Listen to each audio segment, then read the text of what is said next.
नमस्कार दोस्तों, कैसे हैं आप सब। आशा करता हूं मस्त होंगे। दोस्तों, यदि हमसे कोई पूछे कि आपकी सबसे फेवरेट फसल कौन सी है इस समय के लिए अगेती में, तो मेरे पास सिर्फ दो नाम होंगे। एक होगा करेला और दूसरा होगा बीन्स। और ये दोनों ऐसी फसलें हैं जो कम लागत पर ज़्यादा मुनाफा देने की गारंटी रखती हैं इस समय पर खासकर।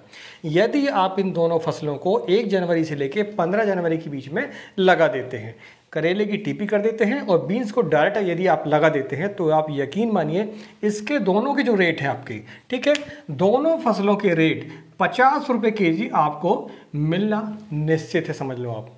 इसलिए क्योंकि इस समय पर इन दोनों फसलों को काश्त करना थोड़ा सा मुश्किल होता है, खासकर करेले को। करेले की खेती में तो आपको सबसे बड़ी बात यह है, ध्यान रखने की बात यह है कि इसमें आपको नर्सरी बनानी पड़ेगी, ठीक है।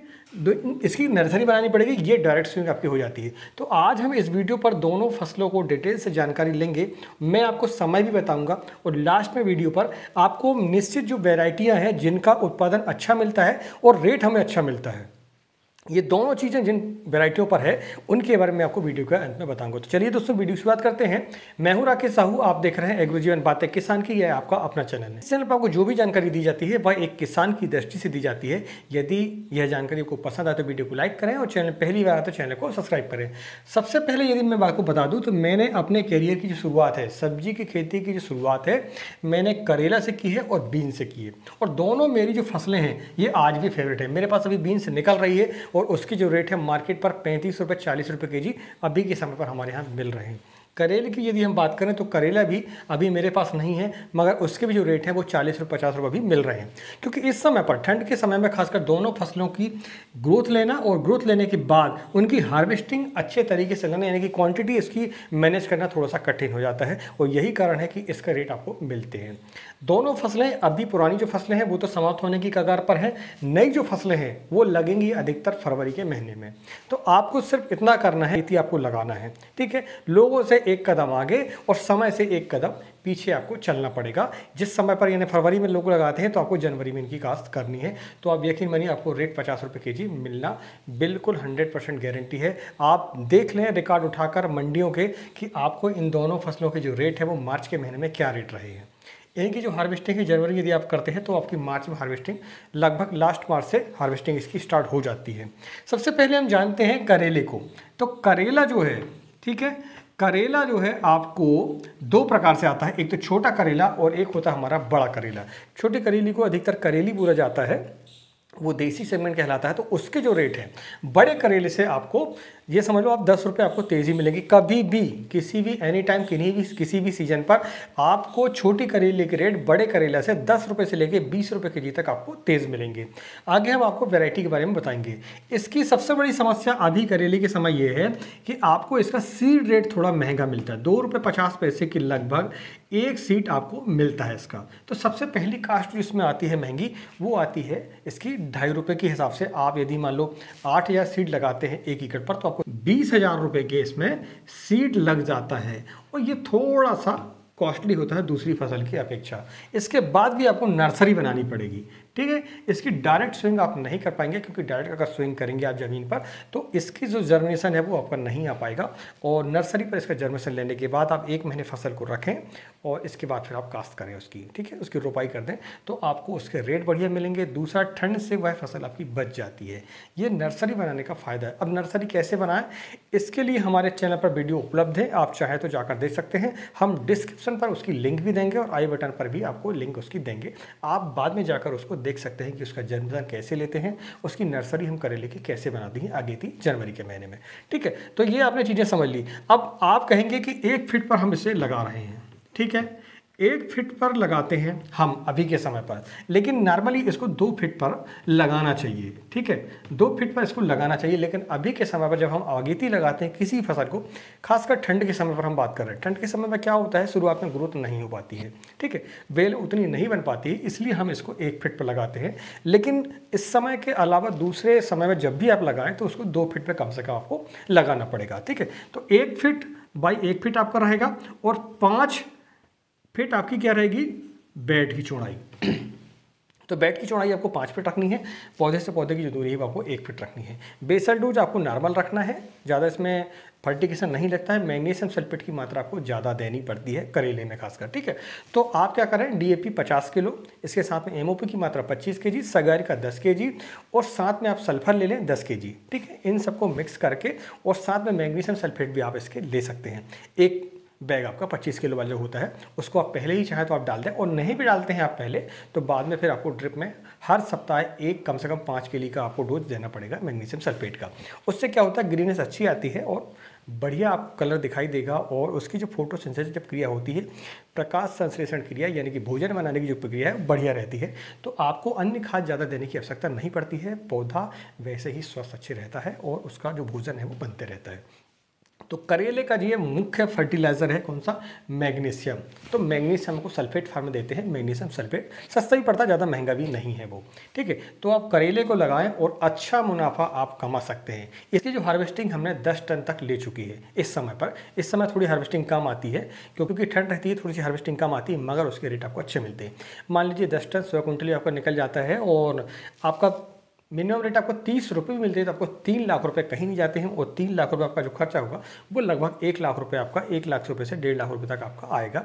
और आपकी जो फसल है वो मई के महीने में जाकर आपको समाप्त कर देनी है। इस बात का आप ध्यान रखें, लंबा इसको नहीं चलाना अपने को। आपको उसी बेड पर दूसरी फसल आप ले सकते हैं। टमाटर वगैरह बड़े आसानी से होता है, आप चाहें तो खीरा ले सकते हैं, आप चाहें तो उसी बेड पर आप फिर से बीन्स भी ले सकते हैं, ठीक है। करेले के बाद आप बीन्स ले लें, आपको दोबारा बेड बनाने की आवश्यकता नहीं है। और यदि आप लंबी फसल लेना चाहते हैं तो आप बेड बना भी सकते हैं, आपके पास समय मिल जाता है। तो आपने ये फसल को समझा कि हम कैसे करेले पर अच्छा उत्पादन ले सकते हैं और इसके जो भाव हैं वो भी हमें मार्केट पर अच्छे मिलेंगे। तो आपके 100% चांस बन जाते हैं पैसे कमाने के। लगभग 1.5 से 2 लाख रुपए प्रति एकड़ आप आसानी से करेले पर कमा सकते हैं। तो ये रही हमारी पहली फसल, ठीक है। ये हमारी पहली फसल खत्म हो गई। अब दूसरी फसल है बीन्स। बीन्स की सबसे बड़ी खास बात यह है कि इस पर जो सीड रेट है बहुत ही कम लगता है, ठीक है। सीड रेट, एक तो सीड आपका लगभग 500 ग्राम से लेके, ठीक है, 500 ग्राम से लेके 1 केजी तक आपको ये सीड लगेगा, और सीड रेट भी आपका 1000-2000 रुपए में काम हो जाता है। अब इसके अलावा यदि हम बात करें लॉन्ग बीन्स की, तो लॉन्ग बीन्स के थोड़े रेट तेज होते हैं, तो वो भी लगभग 2000 रुपये के लगभग आपका हो जाता है। फ्रेंच बीन्स के थोड़े रेट ज़्यादा हैं, तो उसकी जो कॉस्ट है वो लगभग 7000 रुपये, 7000 रुपये। तरी मोरिंडा वगैरह जो सैमनीस का आता है उसके रेट भर थोड़े ज़्यादा है, तो लगभग 7000 रुपये अधिकतम इसका सीड की जो कीमत है वो आती है हमारी, ठीक है। अब इसको जर्मिनेट करना बहुत ही आसान है, बहुत आसानी से सबसे जल्दी जो उगने वाली, जो अंकुरण लेने वाली जो फसल है वो है बीन्स। बीन्स आप 3 प्रकार से लगाते हैं। पहली होती है हमारी जो फर्रास जिसे हम बोलते हैं, शॉर्ट बीन्स होती है वो, ठीक है, आप इसे फ्रेंच बीन्स भी बोलते हैं, ठीक है, फ्रेंच बीन्स होती है। दूसरी होती है हमारी देसी सेगमेंट जिसे हम बीन्स बोलते हैं। तीसरी होती है हमारी लॉन्ग बीन्स जिसे स्नैक बीन्स भी बोला जाता है, तो उसकी भी आप कास्ट कर सकते हैं। तीनों प्रकार की वैरायटी हम आपको आके बताएंगे, ठीक है। तो आप बीन्स लगाएं। बीन्स लगाने से फ़ायदा आपका ये होगा कि जब शादी विवाह का सीजन आता है तो उस समय पर खासकर आपने देखा होगा मिक्स वेज की काफ़ी डिमांड होती है सब्जियों में, ठीक है। मिक्स वेज की डिमांड है और उसकी जो पूर्ति है वो मेन सब्जी उसकी है बीन्स।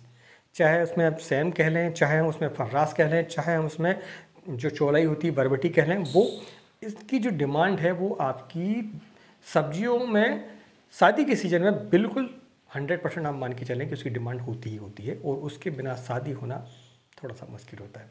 तो इस तरीके से आप देखें उसकी डिमांड बढ़िया रहती है। और रेट की अगर हम बात करें तो कीमत इसकी लगभग 30 रुपये से लेके 50 रुपये केजी तक आपके मिल जाते हैं। हमने तो लगभग 80 रुपये से लेके 100 रुपये केजी तक भी सीज़न पर, जब डिमांड इसकी ज़्यादा होती है और मार्केट पर इसकी पूर्ति नहीं हो पाती, तो हमने 100 रुपये केजी तक के इसके रेट ले चुके हैं। आप भी यदि इस समय पर कास्ट करते हैं तो आपको इसकी जो रेट है वो लगभग आप 50 रुपये मान के चल सकते हैं एवरेजन। बाकी आपकी किस्मत है, मार्केट को किसी ने देखा नहीं है, लेकिन हम एक अंदाज़ा आपको बता देते हैं कि आपको जो इसके रेट हैं वो बहुत ही बढ़िया मिलेंगे। अब इसमें अगर हम देखें तो इसमें जो पौधे की दूरी अगर हम देखें तो वो भी आपको 1 फीट रखनी है, ठीक है। पौधे से पौधा आपका 1 बाई 1 में रहेगा और टू रो जो है आपका 5 फीट रहेगा, ठीक है। 5x5 यानी कि बेड की जो दूरी है वो 5 फीट रहेगी और पौधे से पौधे की जो दूरी है वो 1 फीट रहेगी।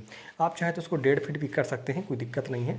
और बीन्स में और करेले में हम जो डिस्टेंस जो आपका पौधे का कम बता रहे हैं, उसका कारण दोस्तों यही है कि इस समय पर फसलें जो उतनी ग्रोथ नहीं ले पाती, उनका फैलाव उतना नहीं हो पाता, तो हमें कम समय पर ज़्यादा मुनाफा लेना है, इसीलिए हम जो है फसल को थोड़ा घना कर देते हैं। ठीक है, इस बात को आप समझें, नहीं तो आप कमेंट करेंगे कि यार बहुत घना होगा ये पौधा, कैसे चल पाएगा। ठीक है, तो इसलिए हम आपको बार बार बता रहे हैं कि ये जो पौधा हम घना लगा रहे हैं वो इसी कारण से लगा रहे हैं क्योंकि इस समय पर ग्रोथ उतनी नहीं हो पाती है। तो बीन्स में आपने समझा, इसमें ज़्यादा फर्टिलाइजर आपको देने की आवश्यकता नहीं है, वही आपका नॉर्मल शेड्यूल रहता है। उसमें DAP आपको 50 kg, 25 kg आपका MOP हो गया, सागारिका आप ले लें 10 kg और सल्फर ले लें आप 10 kg। सल्फर की मात्रा इस पर बीन्स में लगती है। ठीक है, और इसमें जो बीमारियां हैं बहुत ही कम आती हैं, कोई खास बीमारियां नहीं आती हैं। पाउडर मिल्टी की समस्या कभी कभी शुरुआत में देखने को मिलती है हमें, लगभग फरवरी और मार्च के महीने में, अगर बारिश हो जाती है या फिर ज़्यादा कोहरा हो जाता है तो। ठीक है, बाकी ऐसी कोई इंसेक्ट संबंधी ज़्यादा समस्या आती नहीं। थोड़ी बहुत इल्लियों का प्रकोप होता है तो उसके लिए आप जो डेलीगेट वगैरह है, इमामेक्टिन, बेंजोइट है, इनका इस्तेमाल करके आप अच्छा उत्पादन ले सकते हैं और अपनी फसल को बढ़िया रख सकते हैं। तो ये दोनों फसलें आपने देखी हैं और हमने आपको समझाई हैं कि इन फसलों की खासियत क्या है। और मैंने अपने जो करियर की शुरुआत है इन दोनों फसलों से की और मुझे इन पर जो है फ़ायदा समझ में आया, इसीलिए मैं इस क्षेत्र पर आगे बढ़ा। और नहीं तो शायद इनमें मैंने घाटा खाया होता तो आज इस फील्ड पर मैं नहीं होता, क्योंकि मैंने शुरुआती सब्जी की खेती की इसी से की थी। ठीक है, सबसे पहले हमने करेला लगाया था और करेला 1 साल लगाने के बाद हमने फिर दूसरे साल जो है करेला और बीन्स लगाया था। दोस्तों, ये जानकारी को कैसे लगी प्लीज़ हमें कमेंट करके ज़रूर बताएं, और यदि जानकारी पसंद आई हो तो वीडियो को लाइक करें और चैनल पहली बार तो चैनल को सब्सक्राइब करें। अब हम जानते हैं इस वीडियो की विशेष बात, और मैं आपको इन दोनों फसलों की जो टॉप वेराइटी हैं वो आपको मैं बताता हूँ। करेले की वेराइटी अगर हम देखें तो छोटी करेली हमारा आता है 13-15। ठीक है, 13-15 आता है, ये BASF का नैनम्स कंपनी का आता है। और दूसरा आता है लिटिल चैम्प। ठीक है, लिटिल चैम्प आता है, यह आता है सिंजेंटा कंपनी का। दोनों वेराइटियाँ जो है बहुत ही वेराइटियाँ हैं आपकी छोटी यानी देसी सेगमेंट में। इनके रेट आपको 10 से 15 रुपये तेज़ी आपको मिलेंगे। अगर हम बड़े करेले की बात करते हैं तो बड़े करेले में नैनम्स कंपनी का आता है अमन श्री। ठीक है, आपने नाम सुना होगा, इस करेले को कौन नहीं जानता। ठीक है, VNR का आता है एक हमारा 22 नंबर आता है। प्रगति आता है आपका कौन सा, ईस्ट वेस्ट कंपनी का प्रगति। क्लाउस का अनुष्का और एक आता है रोशन के नाम से आता है, एक बढ़िया करेला है, अभी ये लॉन्च हुआ है। तो इन वेराइटी में से किसी एक वेराइटी का आप चयन कर सकते हैं। मेरी आप माने तो आप छोटा करेला भी लगाएं और बड़ा करेला भी लगाएं। ठीक है, आप एकड़ में लगाने वाले हैं तो आधे एकड़ में आप छोटे करेले लगा के देखें और बड़े करेले को आधे एकड़ में लगा के आप देखें। इसकी हार्वेस्टिंग ज़्यादा आती है, इसकी जो वेट है आपको ज़्यादा मिलेगा, लेकिन रेट इसका ज़्यादा मिलेगा। बीन्स में यदि हम देखें तो छोटी बीन्स में अगर हम देखें फ्रेंच बीन्स वगैरह में तो मोरालेडा। ठीक है, मोरालेडा यह सेमनेस कंपनी की आती है। दूसरा यदि हम देसी सेगमेंट में कहें बीन्स में तो फिर आपका देसी में आता है आपका केतकी। ठीक है, अंकुर सीड का आता है केतकी, और एक आता है गोमती, और एक आता है YB7, ये आता है सिंजेंटा कंपनी का। ये भी बहुत ही बढ़िया वैरायटी है। इसके अलावा हम लॉन्ग बीन्स में यदि हम देखें तो NS 621 के नाम से आता है, नामधारी सीड का, और दूसरा आता है अंडे। ठीक है, इन वैरायटियों में से आप किसी भी एक वैरायटी का चयन कर सकते हैं। बहुत ही बढ़िया वैरायटी, टॉप की वैरायटी है, और हमने हमारे फार्म पर इसको लगा चुका है और देख चुका है। इनकी जो साइनिंग है बहुत ही बढ़िया है, इनका साइज बहुत बढ़िया है, तो आप लगा सकते हैं। और अपने एरिया पर आप देखें बहुत ही अच्छी अच्छी कंपनियाँ अपने एरिया के हिसाब से भी चलती हैं। हमारे यहाँ जो चलती हैं मैंने आपको बता दी है, आप इनको भी लगा सकते हैं। और आपके एरिया पर जो आपने लगा चुका है और किसानों से भी आप संपर्क करें, बात करें कि आपके एरिया पर कौन सी वैरायटी जो है बढ़िया चलती है, तो आप उनको भी लगा सकते हैं। दोस्तों, ये जानकारी आपको कैसी लगी प्लीज़ हमें कमेंट करके ज़रूर बताएं। आपका कोई सुझाव हो, कोई सलाह हो तो भी आप हमें कमेंट के माध्यम से लिख सकते हैं। मिलते हैं एक नए वीडियो में एक नई जानकारी के साथ, तब तक नमस्कार, जय हिंद, जय किसान, जय जवान।